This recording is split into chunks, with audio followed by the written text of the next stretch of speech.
And welcome back to SK1. We're back again with class 11th के NCERT Mathematics. This is 8th chapter sequences and series. And जो miscellaneous exercises में हम लोगों ने 9 problems solve किए थे and 9 we had left for the next. That is this video. हम लोग इस वीडियो में solve करेंगे. Let's start with the 10th problem and that is the ratio of the AM and GM of two positive numbers A and B is M is to be N. Show that A is to be B is equal to this number. दो positive numbers हैं A and B, इनकी arithmetic mean और geometric mean का ratio बताया गया है M over में N, right. फिर कहा गया है कि प्रूव करना है कि नंबर्स का रेशियो क्या है। नंबर्स का रेशियो है तुम्हारा M plus square root of M square minus N square over में M minus square root of M square minus N square. तो देखो हम लोगों ने प्रीवियस केस में किसी प्रॉब्लम में क्या फाइंड किया था। हम लोगों ने फाइंड किया था कि दो नंबर्स जिनकी अरिथमेटिक मीन और ज्योमेट्रिक मीन बता दी गई है, तो उसमें से एक नंबर तब तुम्हारा हो जाता है the arithmetic mean plus square root of a minus g a plus g, और दूसरा जो नंबर हो जाता है वो हो जाता है a minus square root of a plus g, a minus g. All right. A and g are their arithmetic and geometric means respectively. तो यहाँ पे क्या है, हमें दो नंबर्स गिवन है और हमसे कहा गया है कि उनका रेशियो ये प्रूव करना है एंड हमें उनके अरिथमेटिक एंड ज्योमेट्रिक मीन तो नहीं दिए गए, लेकिन क्या दिया गया है, उनके अरिथमेटिक एंड ज्योमेट्रिक मीन का रेशियो। तो हम लोग क्या करते हैं, सीधे यहाँ पे ऐसे सब्स्टिट्यूशन कर देते हैं and we can try cancelling out the terms, क्योंकि इवेंचुअली यहाँ पे a ओवर b की बात ही की गई है। सो क्या कर सकते हैं, this should be a plus square root of a square minus J square over a minus square root of a square minus J square.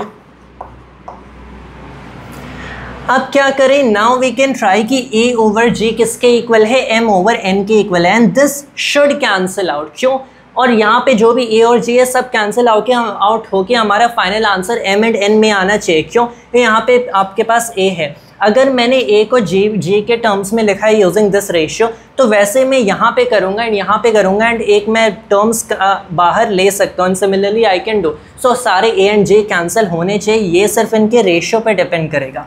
And how does that go, well मैं क्या लिखता हूँ, मैंने a को लिख दिया as m over n times में g, right, ये m ओवर n टाइम्स में g, m over n times में g। तो यहाँ पे क्या हो गया, प्लस में square root of m square minus m square over n square g minus g square, right. तो यहाँ पे क्या हो जाता है, m square over n square times में g square minus g square over, and यहाँ पे हो जाते हैं m ओवर n टाइम्स में g minus square root of m square over n square g square minus में g स्क्वेयर। अब देखो यहाँ पे मैंने फिर क्या किया, यहाँ से कौन सा टर्म बाहर निकाला जा सकता है, you can take out capital G का स्क्वेयर बाहर ले सकते हैं, क्योंकि दिस इज बेसिकली कॉमन, तो बाहर आके ये g हो गया सिर्फ, this is m over n capital G plus में यहाँ पे g square root of m square minus में n स्क्वेयर ओवर में n स्क्वेयर। इनफैक्ट इसे अभी m square over n square minus 1 ही लिखते हैं, ओवर में this is m over n capital G minus में g स्क्वेयर रूट ऑफ क्या है, ये अब हो जाता है square root of m square over n square minus 1। यहाँ से g कॉमन ले सकते हैं, यहाँ से g कॉमन ले सकते हैं, तो जब g कॉमन लेंगे and from here you take it out as common, सब कैंसिल हो जाएगा, बचेगा क्या, m ओवर n प्लस में स्क्वेयर रूट ऑफ, अब देखो मैंने n स्क्वेयर बाहर लिया, यहाँ पे n स्क्वेयर हो जाएगा square root of m square minus n square, फिर इस n को मैंने रूट से बाहर लिया, ओवर में वैसे यहाँ पे m over n minus square root of m square minus n square over में n, फिर n को यहाँ पे कॉमन लेंगे, यहाँ पे कॉमन लेंगे, कैंसिल हो जाएगा, बचा क्या, m plus square root of m square minus n square over m minus square root of m square minus n square. And जो चीज़ हमें प्रूव करनी थी वो हम लोगों ने प्रूव कर दिया, that it is equal to m plus root m square minus n square over m minus root M square minus N square. उसके बाद हम लोग सीधे अपने नेक्स्ट प्रॉब्लम पे बढ़ते हैं। This is 11th।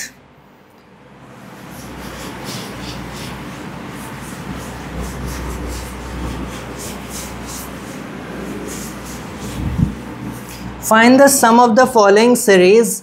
Find the sum of the following series up to n terms. पहला क्या है? पहला है 5 plus 55 plus 555 and so on.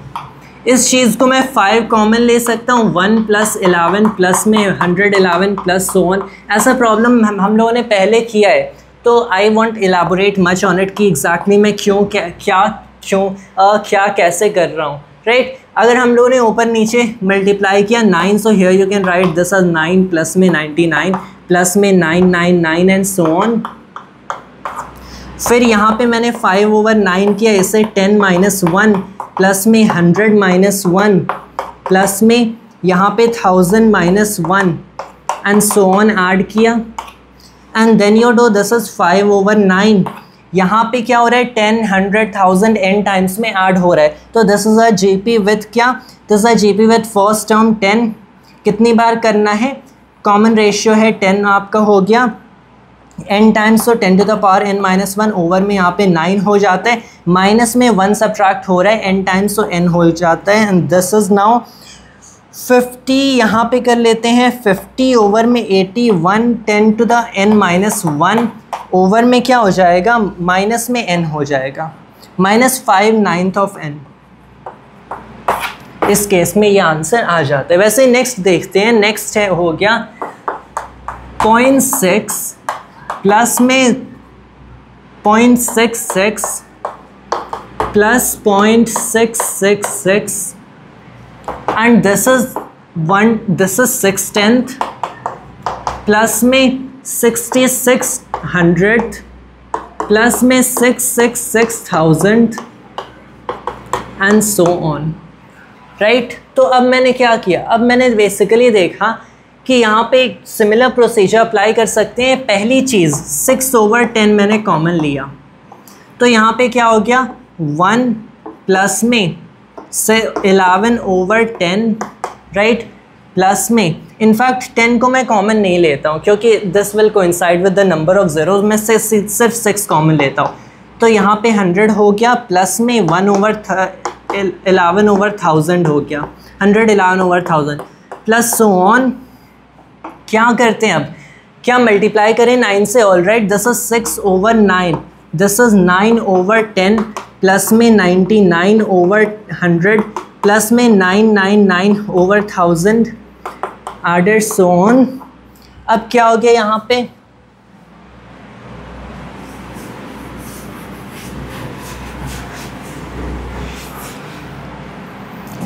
This is 6/9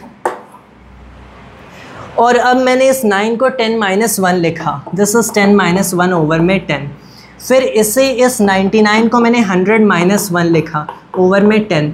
फिर ये 1000 माइनस 1 ओवर 1000, माय बैड, यहाँ पे 100 था, नॉट ओवर 10, ओवर 100, राइट। तो अब ये क्या हो गया? यहाँ से देखो बेसिकली ऐसे n टर्म्स हैं। अगर इन सब फ्रैक्शंस को तुम डिकम्पोज करो, यहाँ पे 10/10, 100/10, 1000, 100/100, 1000/1000, ये सब 1 हो गए, राइट, ये सब 1 हो गए। तो यहाँ पे 6/9, तो सारे टर्म्स 1 n टाइम्स ऐड हो रहे हैं, तो ये तुम्हारा n हो गया।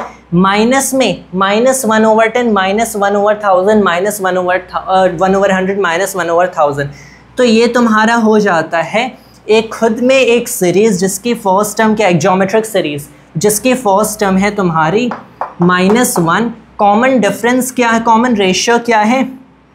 1/10।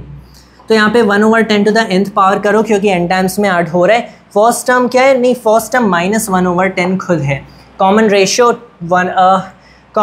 1/10, यहाँ पे फिर हो जाता है 1/10 पे 1/10 माइनस 1, ठीक। ये 6/9 हो गया, यहाँ पे n माइनस में कर देते हैं, यहाँ पे माइनस इससे कैंसिल हो जाता है क्योंकि इससे अगर मैंने माइनस किया इसे प्लस किया तो यहाँ पे प्लस हो गया, ये प्लस कर देते हैं। This is what? This is 11 में ओवर में 10 हो जाएगा, राइट। यहाँ पे 11 ओवर 10 हुआ, 10 ऊपर गया, इससे कैंसिल, 11 ओवर में 10 पे पावर n अब यहाँ पे लिख सकते हैं। So if you want a final answer ऐसे रिपोर्ट कर सकते हो 6/9 n प्लस में 11 ओवर 10 पे पावर n। ये हमारा next problem 11th problem solve हो जाता है। We have 12th, find the 20th term of the series.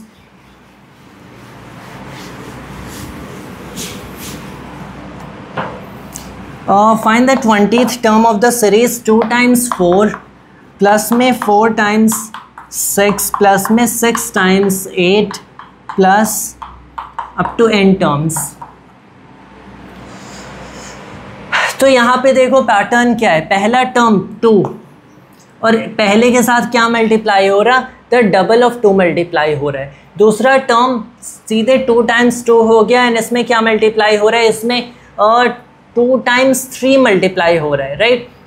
लेकिन यहाँ पे देखो, यहाँ पे 2 टाइम्स 3 हो गया, तो ये तो 2 टाइम्स 1, 2 टाइम्स 2, 2 टाइम्स 3, तो पहला आपको दिख गया। nth टर्म कैसे लिखेंगे, एज 2n टाइम्स में, क्योंकि 2 टाइम्स 1, 2 टाइम्स 2, 2 टाइम्स 3। अब देखो ये क्या है, 2 टाइम्स 2, 2 टाइम्स 3, 2 टाइम्स 4, राइट। तो इसे ऐसे लिख सकते हैं, दिस इज 2 टाइम्स में अगर इसे मैंने कर दिया कि ये 2n है, ऑल राइट, कि यहाँ पे मैंने लिख दिया कि दिस इज n इक्वल्स 1 के लिए ये 2n है, और फिर यहाँ पे n इक्वल्स 2 के लिए ये क्या है, n इक्वल्स 2 के लिए ये 2n अगर मैंने कर दिया और उसमें 2 ऐड किया, और n इक्वल्स, तो ये बेसिकली क्या हो जाएगा 4 + 6, और यहाँ पे क्या 3, सो 2 टाइम्स 3 विच इज़ 6 प्लस में 2, so this is 2n plus में 2। वेरीफाई कर सकते हो, n इक्वल्स 1 के लिए ये 2 टाइम्स में 4, n इक्वल्स 2 के लिए ये 4 टाइम्स में 6, और n इक्वल्स 3 के लिए 6 टाइम्स में 8। So that is the nth term. तो निकालना क्या है 20th term of the series, तो 20th टर्म क्या होगा 40 टाइम्स में 42, तो इसे सीधे कर दो 40 का स्क्वायर प्लस में 80, राइट 1600, तो ये हो गया 1680।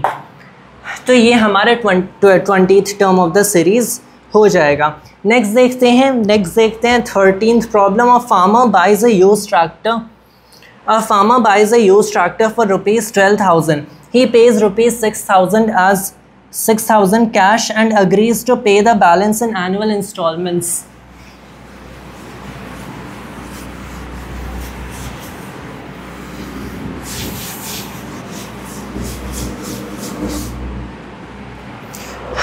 A farmer buys a used tractor for rupees 12,000. He pays 6,000 as cash and agrees to pay the balance in annual installments of 500 plus 12% interest on the unpaid amount. How much will the tractor cost him? Used tractor खरीदा है 12,000 में and कितना पे कर दिया, 6,000 पे कर दिया, तो 6,000 और बचा है पे करने के लिए, तो in terms of annual installments pay करेंगे, राइट 500 रुपीज़ के एनुअल इंस्टॉलमेंट में और 12% इंटरेस्ट के साथ। How much will the tractor cost him, how much will it cost him, तो देखो कि यहाँ पे 6,000 तो ऑलरेडी पे कर दिया, तो अब ये जो एडिशनल 6,000 पे करने हैं वो पे करेंगे, इसके साथ हर साल 12% का इंटरेस्ट बनेगा, right annual installment plus 12% interest on the unpaid amount. तो ये सिंपल इंटरेस्ट नहीं है, ऑन दी अनपेड अमाउंट कहा गया है, तो हर साल जितनी अनपेड अमाउंट होगी उस पर 12%, जितना बचा होगा उस पर 12% लगेगा। तो देखो यहाँ पे पहले साल में कितने पे 12% लेगा, 12% ऑफ 66,000,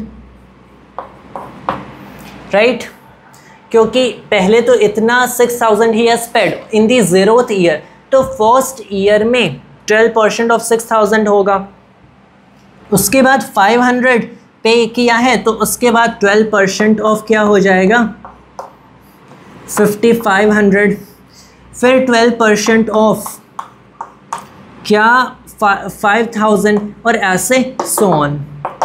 तो ये जो मैं सारा ऐड करूँगा ये मैं इंटरेस्ट ऐड करूँगा और उसके साथ ये जो 6,000 पे ऐड होगा तो वो बेसिकली हमारे आगे की सारी हो जाएगी and plus the 6,000 that is total 12,000। सो हम कितना पे करेंगे 12,000 प्लस ये पूरे इंटरेस्ट का सम, जब तक ये अमाउंट हमारी ज़ीरो नहीं हो जाती।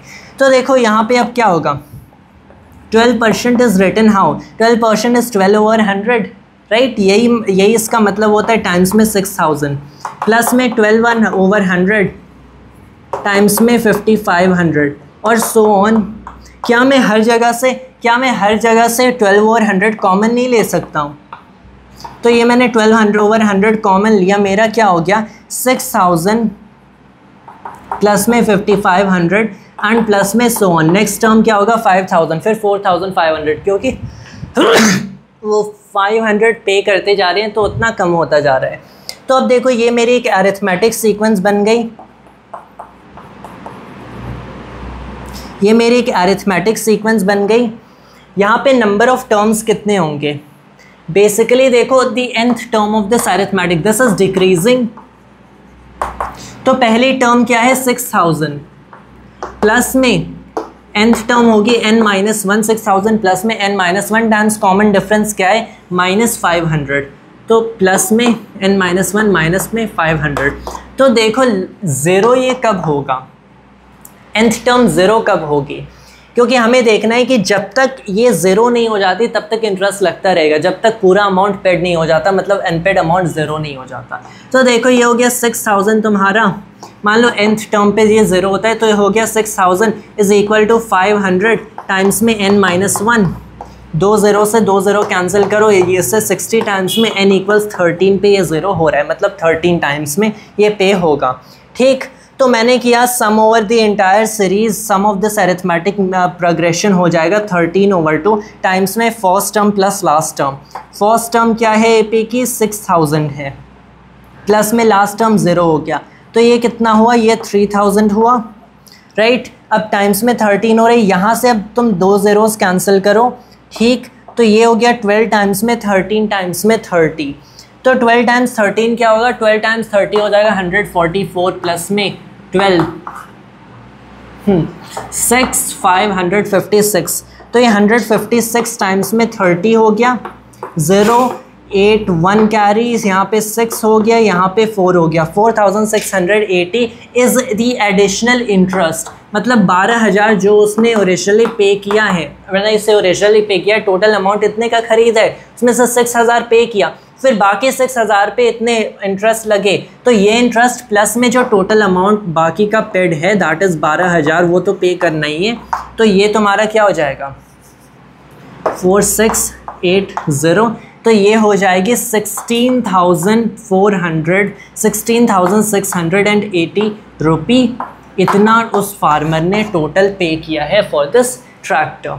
ऑल राइट, वैसे नेक्स्ट क्वेश्चन देखते हैं। So this didn't have to do with APs, this had to do with my bad, this didn't have to do with GPs, this had to do with APs।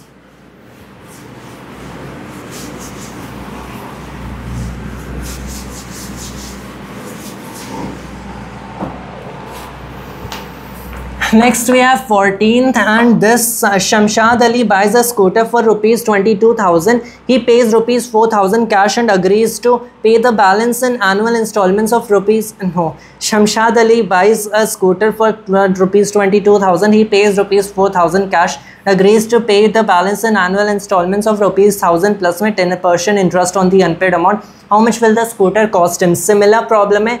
All right, just completely similar. I wouldn't say identical because that means कि number same होने चाहिए थे, but हाँ पूरा procedure same है।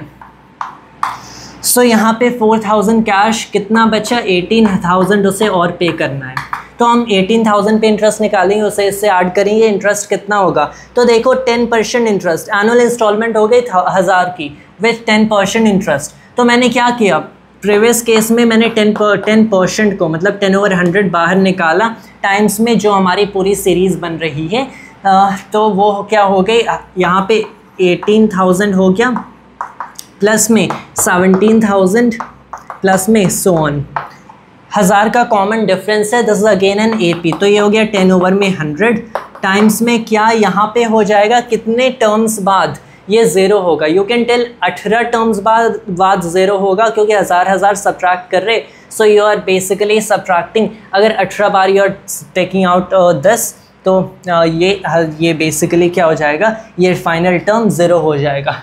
और is it 17? आई सक with these. तो n-1 क्या करें, माइनस में 1000 कर लेते हैं, कॉमन डिफरेंस है 18,000। ऑल राइट, 18 बार आई थिंक सब्ट्रैक्ट करेंगे, what term will that be, इसे कैंसिल करो। No you don't cancel it out like that. अच्छा यहाँ पे ऐसे है, इसे कैंसिल करो, फिर क्या हो गया, n इज़ इक्वल टू 18 होगा, n इज़ इक्वल टू 18 होगा, राइट। यहाँ पे एक माइनस आ गया, इस माइनस से कैंसिल हो गया, मतलब 18 बार हम लोग सब्ट्रैक्ट करें 19th टर्म होगा, ये 19/2 फर्स्ट टर्म है, 18,000 लास्ट टर्म हमारा, फिर 0 हो गया, इसे 9,000 टाइम्स में मैंने कैंसिल किया, 2 0 से 2 0 कैंसिल। अब क्या करेंगे 19 टाइम्स में, ऑल राइट 9 टाइम्स में 19 करेंगे, यहाँ पे 100 लगा दो, 9 टाइम्स में 19, 81 का 18 कैरी, 9 1 9, 8 17, तो यहाँ पे क्या हो गया 17100, which is I think quit a big amount, मतलब काफ़ी बड़ा अमाउंट है। प्रीवियस केस में 12% इंटरेस्ट था क्या, ऑल राइट 12% था, यहाँ पे 10/10। सो मैं एक बार अपनी कैलकुलेशन चेक करता हूँ क्योंकि काफ़ी बड़ा इंटरेस्ट है ये, राइट। तो यहाँ पे 18,000 हो गया, प्लस में 17,000, 10 पहला टर्म 18,000 प्लस में 0, यहाँ पे कितने टाइम्स में हम लोगों ने किया है 19/2, इसे कैंसिल करते हैं 9,000 टाइम्स में, ऑल राइट 18,000 9,000, या ये 2 0 से 2 0 कैंसिल, 900 तो यहाँ से हो गया टाइम्स में 19, वो it is making sense, all right. So I think it doesn't really still make sense to me, but all right. तो क्योंकि यहाँ पे अमाउंट ही क्या पे करना है, amount he 18, all right it actually makes sense क्योंकि इसने 4,000 ही पे किया है, so given that, all right. तो 22,000 प्लस में 17,000 प्लस में 17,100 क्या हो जाता है, क्या हो जाता है, 10 9 हो गया, ये 3 हो गया, ये 100, मतलब 39,100 इस आदमी ने टोटल पे किया है फॉर द स्कूटर। वैसे ही 15 देखते हैं, person writes a letter to 4 of his friends, he asks each of them to copy the letter and mail to 4 different persons with instruction that they move the chain similarly, assuming the chain is not broken and that it costs 50 paise to mail one letter, find the amount spent on the postage when 8th letter 8th set of letters mailed।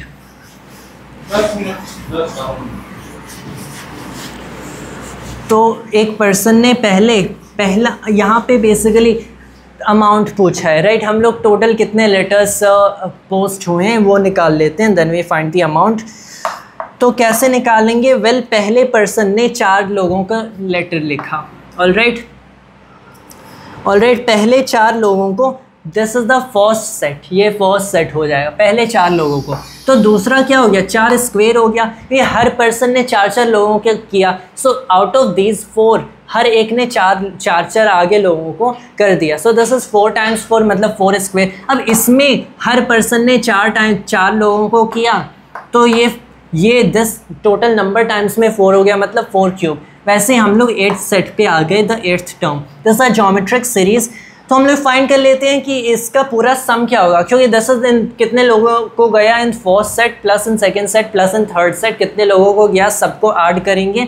पहली term of the series 4 है, common ratio 4 है, तो 4 to the power 8 कर लेते हैं, minus में 1 हो गया, ओवर में 4 - 1 3 हो जाता है, मतलब 4/3। अब 4 to the power 8 is like 2 to the power 16, right. तो इसे कैसे निकालते हैं, 2 to the power 16 निकालना है। अब देखो 4 स्क्वेयर ही करो, 64 होता है, फिर 4 स्क्वेयर अगेन 64 होता है, तो इसे मैंने ऐसे किया, तो ये 4 to the 4th पावर हो गया, उसका भी वो करना है, डबल करना है। तो मैं 2 के हिसाब से देखता हूँ मुझे क्या निकालना है, मुझे 2 to the power 16 निकालना है।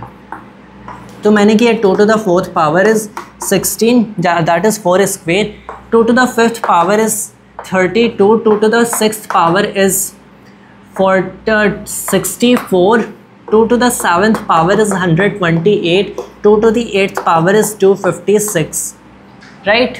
तो 2 to the 8th power is 256, तो अगर मुझे करना है 2 to the power 16 मतलब 4 to the power 8, तो इससे क्या मैं लिख सकता हूँ, आज 2 to the 8 उसका स्क्वेयर मतलब 256 का स्क्वेयर। तो अब हम बेसिकली निकाल लेते हैं कि 256 का क्या स्क्वेयर होगा, and that is going to be that number over there. 256 का स्क्वेयर अब कैसे निकाल लें, इसे मैं कर देता हूँ 200 प्लस में 56 का square. It is not going to simplify, calculations की ईजिली ट्रिवियली हो जाए, लेकिन कंपैरेटिवली तो बहुत ये हो जाती है। 4000 प्लस में 400 टाइम्स में 256। ऐसा करते हैं, इससे पहले 2 से मल्टीप्लाई करते हैं। 2 6 56 का डबल, यहाँ पे 12 का 2 1 हो गया, 2 5 10 112 हो जाते हैं। इसे फिर से 2 से मल्टीप्लाई करो, 422 400 कर लो, और प्लस में आप 56 का स्क्वायर। तो 56 का स्क्वायर कुछ ऐसे लिखेंगे, प्लस में 22400, प्लस में 50 प्लस 6 का स्क्वायर करते हैं, 50 स्क्वायर 2500 लिखो, 6 का स्क्वायर 36, प्लस में 2 5 10 टाइम्स में 660 हो जाता है। ठीक, तो ये तुम्हारा हो गया कितना, इन दोनों को ऐड करो, इन तीनों को पहले ऐड करते हैं। यहाँ पे इन दोनों को मिलाएंगे तो क्या बनेगा, 4 7 नो, यहाँ से 0 0 और यहाँ पे 9 हो जाता है, फिर 4 2। अब इन दोनों को मिलाएंगे तो क्या होगा, 0 0 9 4 1 2 3 4 5 1 2 3 4 5 ऑलराइट 6। अब इस 6 को किससे ऐड करने, इन दोनों को मिलाएंगे तो 96 हो जाता है, मतलब 64996 64996 माइनस में 1, तो 4/3 ऑफ 64995 3 से डिविजिबल है, देखते हैं। यहाँ पे 6 4 10 हो गया, ऑलराइट 10 5 15 हो गया, 10 5 15 और 9 9 18, सो दिस इज 15 प्लस 18, दोनों इंडिविजुअली डिविजिबल है, मतलब 3 से डिविजिबल होगा। 3 2 6, 3 1 3, क्या बचा 1 बचा, 3 9 18, 1 बचा, 3 9 18, 1 बचा, 3 5 15, परफेक्ट। 4 5 10 0 1 4 all right. तो एक minute, instead of multiplying by 4 which seems complicated, तुम पहले इसे रिपोर्ट करो कि this is the number of people जिसे लेटर गया है, right, total number of people 4 times this number.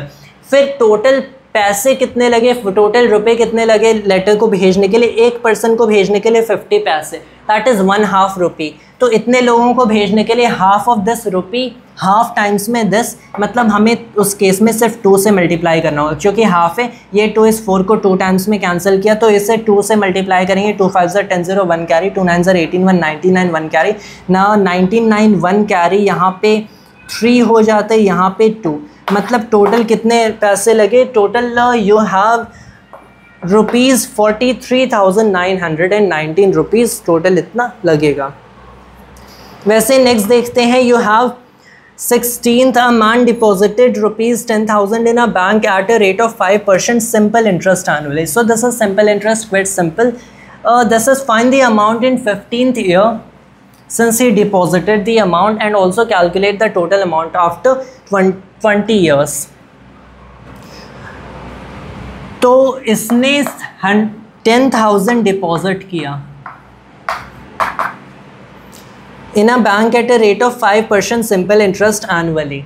तो किसी भी nth ईयर में कितना हो जाएगा तुम्हारा, n1000 है, ये प्रिंसिपल रेट है तुम्हारा, टाइम्स में n, इंटू में किस रेट से, किस रेट से 5% ओवर में 100, nth ईयर में तुम्हारा इतना सिंपल इंटरेस्ट बन जाएगा। इसे मैं कैंसिल आउट कर देता हूँ सीधे, तो ये क्या हो गया 500 टाइम्स में n रुपीज़। तो फिर क्या हो रहा है, फिर कुछ ऐसा हो रहा है, find the amount in 15th year, the amount in any given year should be the initial amount plus में उस साल तक कितना अमाउंट बना, मतलब ये हो जाना चाहिए, राइट। तो the amount in 15th year, अब देखो कहा गया अमाउंट इन 15th ईयर, तो ये तुम्हारा हो गया 0th ईयर। 0th ईयर में नो इंटरेस्ट आए है तुम्हारा n = 0 से, तो अब हम अपनी कैलकुलेशन n = 0 से शुरू करेंगे। 0 का मतलब first year, during first year, right, n = 0 is during first year. तो n = 15 is during 15th year, और ड्यूरिंग 15th ईयर पूछा गया, तो यहाँ पे n = 15 पुट करेंगे। 10,000 प्लस में 500 टाइम्स में 15, अब ये कितना हो गया 10,000 प्लस में 15 5 75, 7,500 मतलब 17,500 उस आदमी की बेसिकली टोटल अमाउंट हो गई। और क्या पूछा गया, और पूछा गया है टोटल अमाउंट आफ्टर 20 ईयर्स, मतलब 20 साल ख़त्म है, तो जब ख़त्म हो गए तो सिंस वी आर स्टार्टिंग यहाँ पे कैलकुलेशन फ्रॉम n इक्वल्स 0, तो यहाँ पे 21 रखेंगे क्योंकि after 20 year is equivalent to during 21st year, तो यहाँ पे अब n इक्वल्स 21 रखेंगे तो क्या हो जाएगा 10,000 प्लस में 500 टाइम्स में 21, दिस इज़ 10,000 प्लस में 21 5 से मल्टीप्लाई करेंगे, यहाँ पे पहले 0 0 हो गया, 5 1 ज़ा 5 5 2 ज़ा 10, तो यहाँ पे क्या हो गया 20,500। So that will be the total amount by the end of the 20th year. 17 देखते हैं, manufacturer reckons that the value of a machine which costs him ₹15,625 will depreciate each year by 20%. Find the estimated value at the end of 5 years.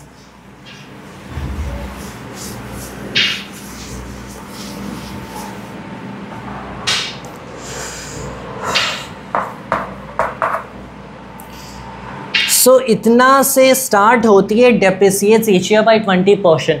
तो हर साल के बाद तुम ये मान लो कि 80% ऑफ इट्स इनिशियल वैल्यू पे होगी। 80% ट्रांसलेट टू 4/5, मतलब पहले साल में इसकी वैल्यू थी during first year, right, during first year 15,625, तो यहाँ पे हम लोगों ने बेसिकली रखा है 15,625। नेक्स्ट टाइम क्या होगा, ये 15,625 का 4/5 हो जाएगा और उसके बाद उसका 4/5, तो 4/5 मल्टीप्लाई होता जा रहा है। तो geometric sequence at the end of 5 years पूछा गया है, तो ये this is 0th year, first year, right. At the end of 5th year का मतलब क्या, तुम्हारा 6th ईयर के beginning, this is first year के beginning, right, this is first year, this is second year के बिगिनिंग, थर्ड ईयर के beginning, fourth year के beginning and 5th year के बिगिनिंग।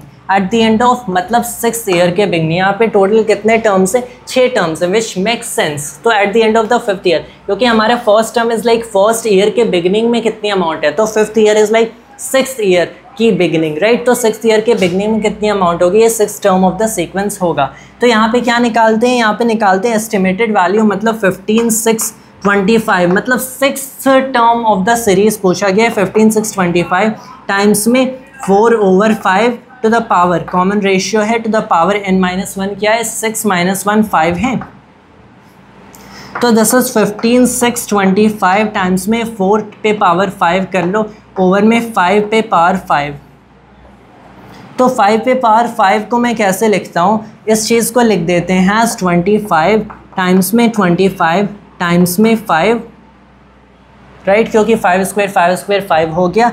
25 से इसे अगर मैंने कैंसिल करने की कोशिश किया कितने बार में, पहले 5 से इसे कैंसिल करके देखता हूँ, इस 5 को यहाँ से हटाते हैं, 5 3 ज़ा 15, 5 1 ज़ा 5, 5 2 ज़ा 10, 5 5 ज़ा 25, ठीक है। अब 25 से कैंसिल करो, 25 1 ज़ा 25, यहाँ पे कितना बचा, 6 बचा, 25 4 ज़ा नो 25 2 ज़ा ये कितना हो गया, 50 हो गया, 12 बचा तो 2 बचा 25, ये 5 टाइम्स में हो गया। अब इसे हम लोग सीधे कैंसिल कर लेते हैं, कितनी 5 टाइम्स में, तो ये हो गया 4/5 ओवर में 5। अब 4/5 को मैं क्या लिखूँ, इसे 2/10 लिखेंगे, राइट। तो 2/8 मुझे क्या मिला था, 256 का स्क्वायर। ऑल राइट, सो क्या करते हैं, सीधे हम लोग निकालते हैं 2/5 क्या है, this is basically 2 to the power 10।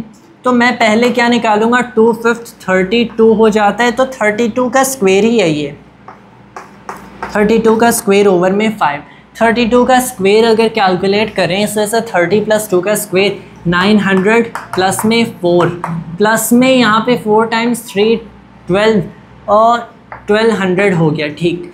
This is 9, this is 2, this is 4, 924, मतलब ये क्या हो गया 924 ओवर में 5। इसे कैलकुलेट कर लेते हैं, 5 1 ज़ा 5, 5 8 ज़ा 40, 5 4 20 पॉइंट में यहाँ पे 5 आ गया, तो इतनी वैल्यू होगी of the machine eight the end of 5 years.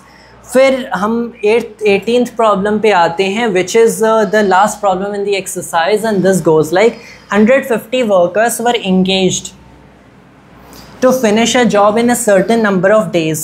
Four workers dropped out on second day, 4 more workers dropped down on third day, and so on. It took 8 more days to finish the work. Find the number of days in which the work was completed. तो 150 workers को assign किया गया to finish a job, और फिर क्या हुआ कि second day 4 workers चले गए, थर्ड डे 4 और वर्कर्स चले गए, और फोर्थ डे 4 और वर्कर्स चले गए, राइट। ऐसे करते करते बेसिकली वर्कर्स जाते रहे, एंड जैसे जाते रहे उतने टाइम में ये वर्क फिनिश हुआ। लेकिन कितने एक्स्ट्रा दिन में फिनिश हुआ कि जितने दिन में 150 वर्कर्स को ये फिनिश करना था, मान लो x नंबर ऑफ डेज, तो ये x + 8 डेज में, 8 एक्स्ट्रा डेज में to the original assign number finish हुआ। तो x है क्या कि कितने, नो x + 8 है क्या कि कितने दिन में वर्क फिनिश हुआ। तो मान लो एक वर्कर 1 यूनिट वर्क करता है, एक वर्कर 1 यूनिट वर्क करता है, तो 150 वर्कर्स 150 यूनिट्स वर्क करेंगे, राइट। तो यहाँ पे हम लोग मेजर किसकी करें कि टोटल काम क्या होना चाहिए, टोटल काम इतना हमें काम असाइन किया गया था और इतना हमें काम करना है। तो हम लोग बेसिकली क्या सोचते हैं कि अगर x डेज़ में इट वाज प्लान्ड कि x डेज़ में ये वर्कर्स फिनिश करेंगे, तो हमने बोला कि एक वर्कर एक दिन में 1 यूनिट काम करता है, तो 150 वर्कर्स एक दिन में 150 यूनिट्स काम करेंगे, राइट। तो 150 यूनिट्स पर डे काम हो रहा है, और कितने दिन में एक्सपेक्टेड है कि x डेज़ में टोटल काम हो जाना चाहिए। मतलब टोटल काम है कितना, टोटल काम 150x है। The number of the units of work done per day times में number of days is the total unit of work, कि कितना काम बचा है, कितना काम होना है उतना हमें करना है। And this is equal to, ये तो एक्सपेक्टेड था, मतलब इतना काम हमें पता चल गया कि इतना काम वहाँ पे था। दिस इज इक्वल टू कि पहले दिन कितना काम हुआ, पहले दिन एक वर्कर ने 1 यूनिट किया तो 150 ने 150 यूनिट्स किया, प्लस में लेकिन दूसरे दिन सिर्फ 148 वर्कर्स ने काम किया, तो कितना काम हुआ 146 यूनिट्स, तीसरे दिन 142 यूनिट्स, और ऐसे करते करते यहाँ पे कितने दिन तक काम चलता रहा।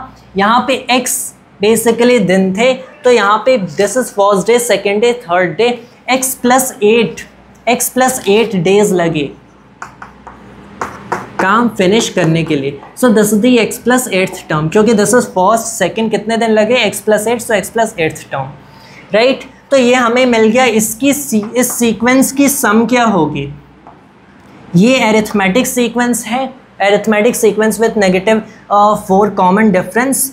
तो हम लोग देखते हैं कि यहाँ पे नंबर ऑफ टर्म्स क्या है, नंबर ऑफ टर्म्स है x + 8 ओवर में 2 टाइम्स में फर्स्ट टर्म क्या है, लास्ट टर्म हमें पता नहीं है, so will have to go by first term है तुम्हारा 150, तो twice of first term 300, plus में n-1, n क्या है x + 8, मतलब x + 8 - 1, सो x + 7, टाइम्स में कॉमन डिफरेंस है तुम्हारा माइनस में 4,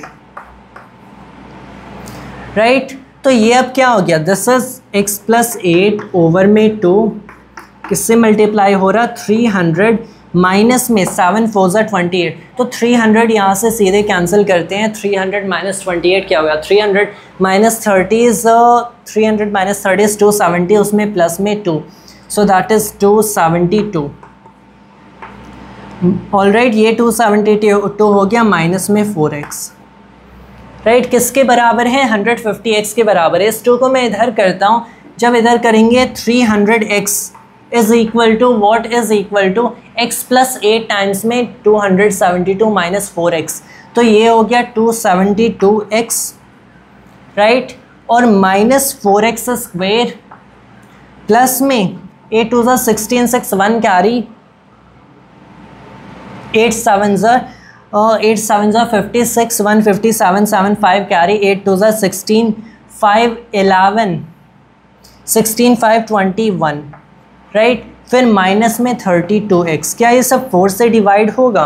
यस, तो इन सब को 4 से डिवाइड कर दो। ये 9 टाइम्स में कैंसल,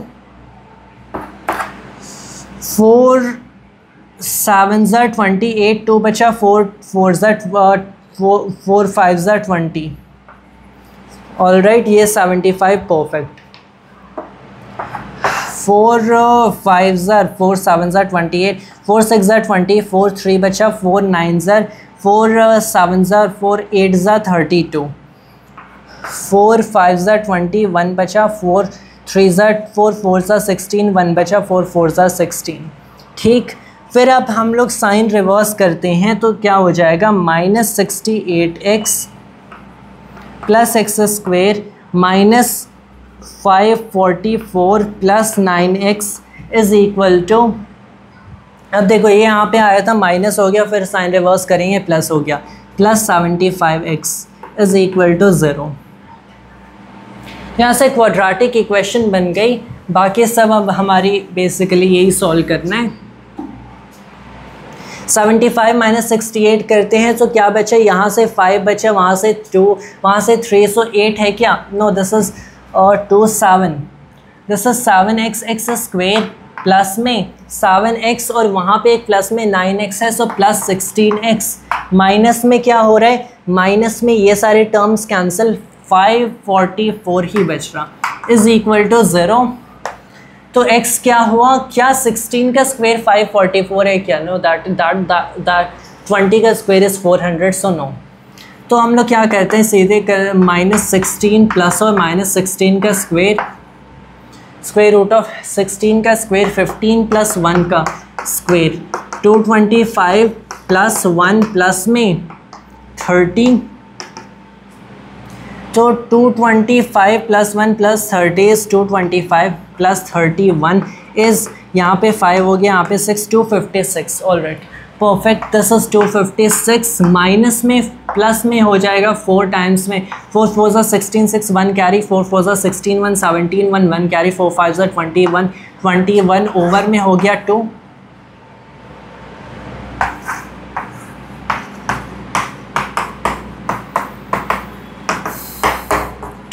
उसके इसे ऐसे मैं करता हूँ, 2176, 256, 2 हो गया, 1 कैरी, 7 5 12, 13 का 3 1 कैरी, 4 हो गया, 2 हो गया, so this is minus 16 plus और minus square root of 2432 over में 2।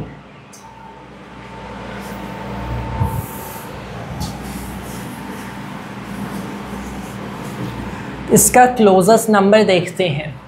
अब तुम देखो 40 का square 1600, so that doesn't go like that.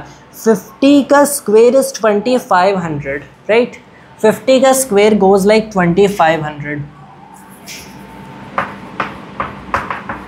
ये 2500 से कितना कम है? तो मान लो ये x नंबर का स्क्वायर है, सो आई एम प्रिज्यूमिंग कि ये परफेक्ट स्क्वायर है, जो कि आना चाहिए, क्योंकि x को basically this shouldn't go as an irrational number, क्योंकि x को हमें क्या होना है? नंबर ऑफ डेज रखना है, right? x is itself a number of days, तो वो तो क्लियरली एक नेचुरल नंबर ही होना चाहिए। तो 50 का स्क्वायर है 2500, मान लो हमने जो भी नंबर कंसिडर किया उसका स्क्वायर, दिस इज व्हाट 2432, जिसे मैं क्या लिख सकता हूँ? जिसे मैं लिख सकता हूँ एज 2500 माइनस में क्या? अब इन दोनों को सब्ट्रैक्ट करो, दिस इज़ लाइक ये 2500 से कितना कम है? तो यहाँ पे हो जाता है ये 68 टाइम्स, 68 कम है, माइनस में 68 है क्या, या फिर 78 है? All right, so 68 I think. तो देखो अब ये कितना है? ये 50 का स्क्वायर हम लोगों ने लिख लिया, so this thing is something like, इस चीज़ को इधर करेंगे तो क्या मिलेगा? आई think I am missing the arithmetic here a little. देखो 50 का स्क्वायर 2500 है, तो यहाँ पे बेसिकली 68 इससे कम आ रहे हैं, तो 68 को मैं क्या लिख सकता हूँ? 2 टाइम्स में 50 टाइम्स में कौन सा number? Again all right, it's missed up. तो मैं क्या कर रहा हूँ? 50 से जस्ट कम कोई नंबर होना चाहिए, एंड दैट इज़ अगर मैंने 40 का स्क्वायर किया तो 1600 आ रहा, तो यहाँ पे 45 का स्क्वायर करते हैं। इनफैक्ट इतना देख सकते हैं कि इसका लास्ट टर्म 2 है, तो 5 करेंगे तो लास्ट टर्म 5 आएगा, तो वैसे 6 करेंगे तो लास्ट टर्म 6 आएगा, 7 9 आ जाएगा, 8 में 4 आ जाएगा, 9 में 1 आ जाएगा। तो उससे पहले देखो, उससे पहले का होगा 1 करेंगे तो 1 आएगा, 42 करेंगे तो 4 आएगा, 43 9 44 16। I think it doesn't make any sense here, वरना हम लोगों ने कोई अरिथमेटिक मिस्टेक किया। इसमें यूनिट डिजिट क्या आएगी, इसमें यूनिट डिजिट 1 आएगी, 42 के स्क्वायर में यूनिट डिजिट 4 आएगी, 43 के स्क्वायर में यूनिट डिजिट 9 आएगी, 44 के स्क्वायर में 6 आएगी, 5 में 5, 6 में 6, 7 में 9, 8 में 4 एंड 9 में 1, जबकि हमें ये चाहिए। सो आई थिंक बीच में कहीं यहाँ पे अरिथमेटिक मिस्टेक हुई है, विच इज़ क्विट सैड, क्योंकि मैंने सब इरेज भी कर दिया, यहाँ तक सब ठीक ही लग रहा है। So I think I leave it at that कि मान लो क्वाड्रेटिक में बीच में कहीं अरिथमेटिक मिस्टेक हुई है, तो ये चीज़ तुम्हारी एक परफेक्ट स्क्वायर आनी चाहिए। That is for a matter of fact ये परफेक्ट स्क्वायर होना चाहिए, क्योंकि it is the number of days. तो इससे जो भी तुम्हारी x की वैल्यू मिली, जो भी वैल्यू मिली, तुम्हें नंबर ऑफ डेज चाहिए थे, तो x + 8 हुआ। सो दिस वैल्यू जो कि हमें निकालनी है प्लस में 8, you find that and you will find the answer. You can go and check the arithmetic, यहाँ पे कहाँ पे मिस्टेक हुई थी, and do the arithmetic yourself and find कि ये जो भी नंबर क्वाड्रेटिक फॉर्म होगा, दैट इज़ फॉर सर्टेन, क्योंकि the way we have met this an arithmetic sequence, और उसके बाद क्लियरली उससे क्वाड्रेटिक फॉर्म होगा। And then you find this number of days, जो कि तुम्हें x की वैल्यू जो भी मिली, एक बार क्वाड्रेटिक फॉर्म हुआ, बाद में it is just basic arithmetic, ये तुम्हें जो भी मिला प्लस में 8, you add that and you get the number of answers, and that way 18th problem is complete, is finished. We would have gone over it अगर मैंने सब कुछ इतनी लंबी अरिथमेटिक मैंने सब इरेज नहीं किया होता, but that is the general idea. जैसे मैंने यहाँ पे इक्वेशन फॉर्म किया था in terms of units of work done is the arithmetic that you can go over again. And ऐसे हमारी 18th प्रॉब्लम फिनिश होती है, एंड हमारी exercise miscellaneous exercise finally finish हो जाती है in sequences in series. Will return with more videos in class 11th NCERT mathematics. That was all for this video of mine, and thanks to all viewers.